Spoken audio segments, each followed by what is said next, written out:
کہتے ہیں حدیث میں آیا ہے ما اخاف ان تشرکوا بعدی، یہ بڑے بڑے للڑ شیخ الحدیث وہ یہ حدیث پیش کرتے ہیں بخاری میں کہ ما اخاف ان تشرکوا بعدی، مجھے اس بات پہ خوف نہیں کہ میرے بعد تم شرک کرو گے، بلاکن تنافسوا فی الدنیا، لیکن دنیا میں پھنس جاؤ گے۔ اس حدیث کو پڑھ کر وہ لم یبج شیخ الحدیث وہ یہ کہتا ہے کہ شرک اس امت کا مسئلہ ہی نہیں، کلمہ پڑھنے والا شرک کر ہی نہیں سکتا، چاہے وہ قبر پوجے، تازیہ، تبوت، تھلا، جو مرضی پوجتا رہے۔ یہ کہتا ہے یہ امت کا مسئلہ ہی نہیں ہے، کیونکہ آپ نے فرمایا کہ میں تم پر شرک کا خوف نہیں کرتا۔ لیکن حدیث سمجھے تو پتہ لگے، اندر بدعت ہو تو حدیث کیسے سمجھ آئے؟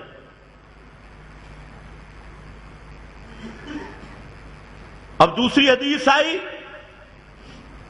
آپ نے فرمایا کہ لا تقوم الساعہ، اس وقت تک قیامت قائم نہیں ہو سکتی حتی تلحق قبائل من امتی بالمشرکین، ایک دو فرد کی بات نہیں، جب تک میری امت کے بہت سارے قبیلے مشرک نہ بن جائیں اس وقت تک قیامت قائم نہیں ہوگی۔ اور 18 حدیثوں کا مضمون فرمایا لَتَتَّبِعُنَّ سُنَنَ مَنْ كَانَ قَبْلَكُمْ، اور یہ حدیث بخاری، مسلم، ابو داؤد، ترمذی، ابن ماجہ، نسائی، مسند احمد، صحیح ابن حبان، حدیث کی ہر کتاب میں موجود۔ فرمایا تم پہلوں کے پیروی کرو گے، شبرم بشبرن، ذراعم بذراعن، کامل پیروی ہوگی، حتی لو دخل احدہم، اگر ان میں سے کوئی گو کے سوراخ میں داخل ہوا ہوگا، لدخلتموہا، تم بھی اس میں داخل ہوگے، اور اگر ان میں سے کسی بدبخت نے زنا بامہ، اپنی ماں سے بدکاری کی ہوگی، فرمایا تمہارے اندر بھی ایسے لوگ پیدا ہوں گے۔ تو صحابہ نے سوال کیا ہے من ہم ایل یہود والنصارى، اس سے مراد یہود و نصارہ ہیں؟ تو آپ نے فرمایا من ہم، اور کون ہے؟ تو یہود اور نصارہ میں شرک تھا یا نہیں؟ پاک صاف لوگ تھے۔ قالت الجہود عزیر ابن اللہ، قالت النصارى المسیح ابن اللہ، لعن اللہ الجہود والنصارى اتخذوا قبور انبیائہم مساجدا، یہ سب قبروں کے پجاری تھے، شرک کرتے تھے۔ تو آپ نے فرمایا میری امت بھی ان کے نقش قدم پہ جائے گی، ان کے پیچھے جائے گی۔ مولوی کہتے ہیں شرک کا خوف ہی کوئی نہیں ہے، یہ امت شرک کر ہی نہیں سکتی۔ تو ہمارا سوال ہے شیخ الحدیث سے، سوشل میڈیا پہ اپنے بیان ڈاؤن لوڈ کر کے امت کو گمراہ کرنے والے بوڑھے گدھے، سنو، اگر آپ کو شرک کا خوف نہیں تھا تو آپ نے یہ دعا کیوں پڑھی؟ اللہم لا تجعل قبری بسانا یعبد، اللہ میری قبر کو بت نہ بنانا جس کی پوجا کی جائے۔ معلوم ہوتا ہے قبر بھی بت کے حکم میں بن جاتی ہے، کہتے بتوں والی ایتیں پڑھتی ہیں، یہ موتا مالک پڑھ رہا ہوں۔ اللہم لا تجعل قبری وسنا یعبد، اللہ میری قبر کو بت نہ بنانا جس کی پوجا کی جائے۔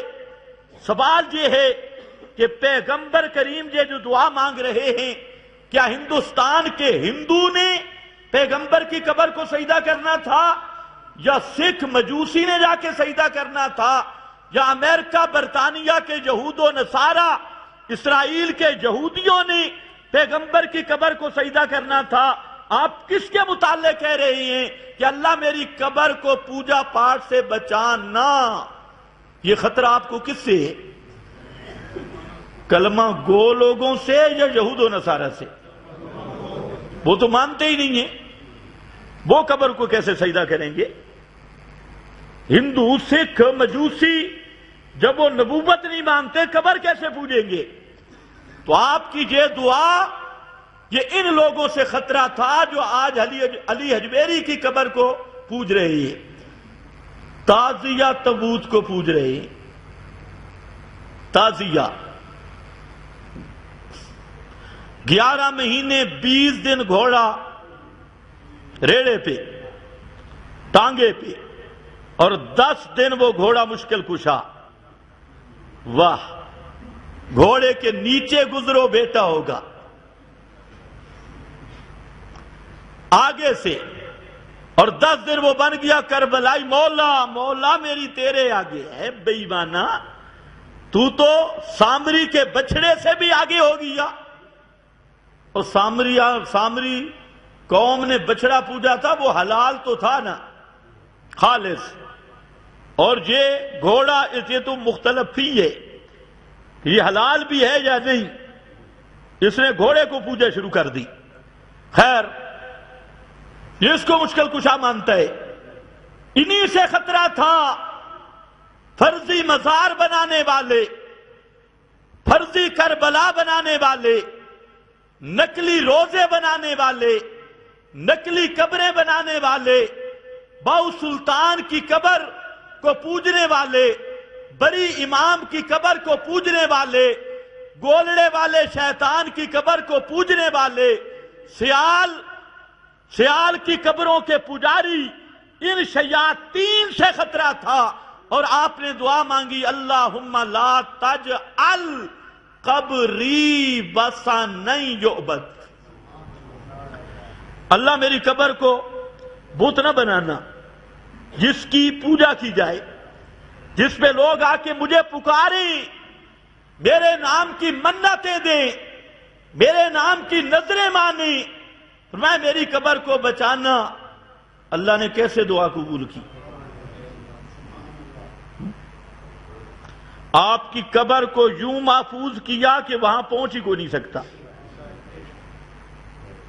قبر تک پہنچ نہیں سکتا کوئی دروازہ بھی نہیں، باری بھی نہیں، اردا گرد حفاظتی دیواریں۔ یہ جو حج تربیت والے مفتیان بکواس بک بک کرتی ہیں کہ آپ کی قبر کے اوپر جائیں تو آپ درود سنتے ہیں، میں کہتا ہوں ان مفتیان سے پوچھو آپ کی قبر تک جا کون سکتا ہے؟ خامخواہ امت کے سامنے ڈرامہ کرتے ہو۔